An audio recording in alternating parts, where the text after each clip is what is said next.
Today, on the 90th anniversary of Zaida Catalan's passing, we remember a woman courageous, but also we remember a legacy that continues to live through the people and through the communities she believed in.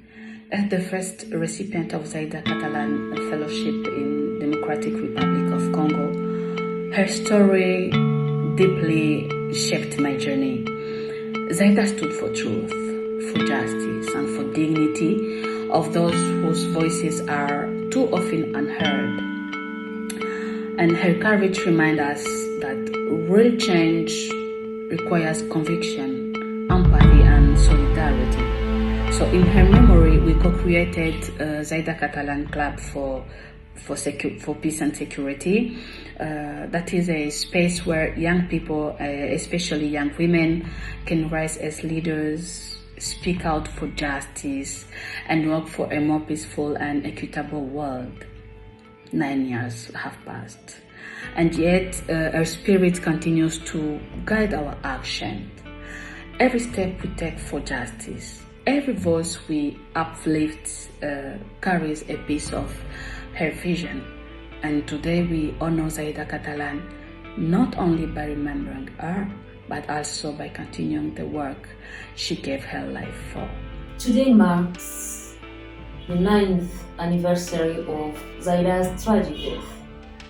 It has been 9 years since this exceptionally courageous woman, a United Nations expert, paid her life for the quest of peace, justice, and truth in DRC.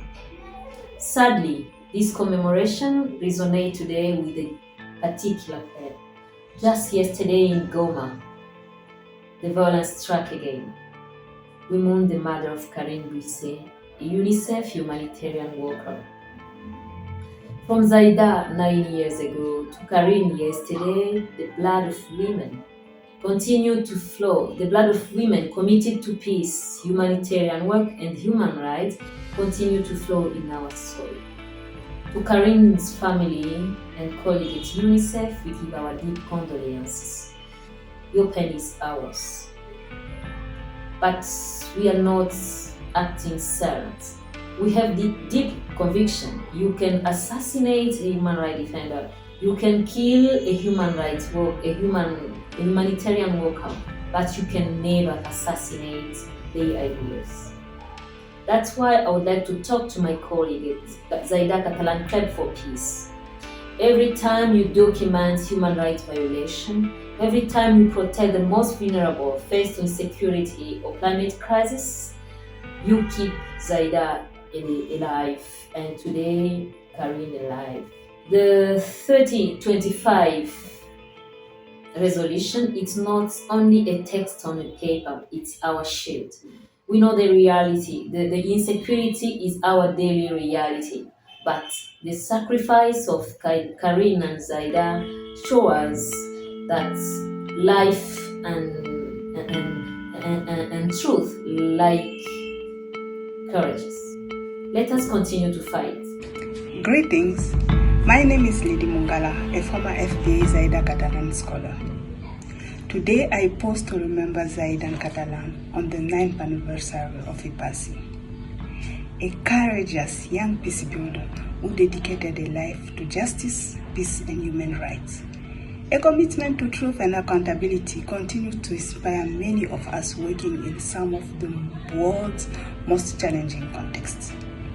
As a young peace builder myself, I witness every day the dedication of young women and men who refuse to accept the status quo and who work tirelessly to make their communities safer and more just places to live. I would also want to honor all the brave women and men who have fallen while serving communities in some of the most volatile regions of the world to ensure that others may live in safety and dignity. May their legacy continue to guide and strengthen our collective pursuit of peace. Thank you. Hello, my name is Emily Boyongo, and I had the honor of being the 2024 recipient of the Zaida Catalan 1325 scholarship, put in place to honor her legacy and her memory, but also to support the implementation of the Women, Peace and Security agenda. Yesterday marked the 9th anniversary of her death. It is a moment for us to not only remember her life, but also her hard work, our hard work, and why it matters, why it is important.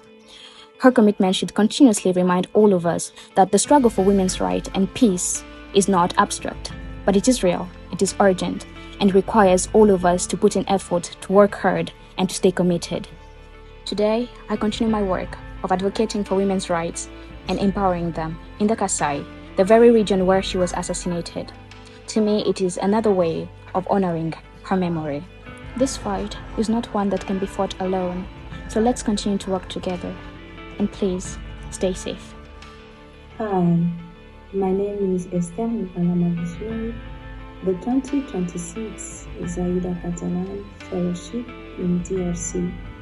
On this March 12, 2026, we honor the memory of Zaida Catalan. She raised her voice for the most vulnerable. Today, we remember her sacrifice and reaffirm our commitment to carry forward the mission she embodied.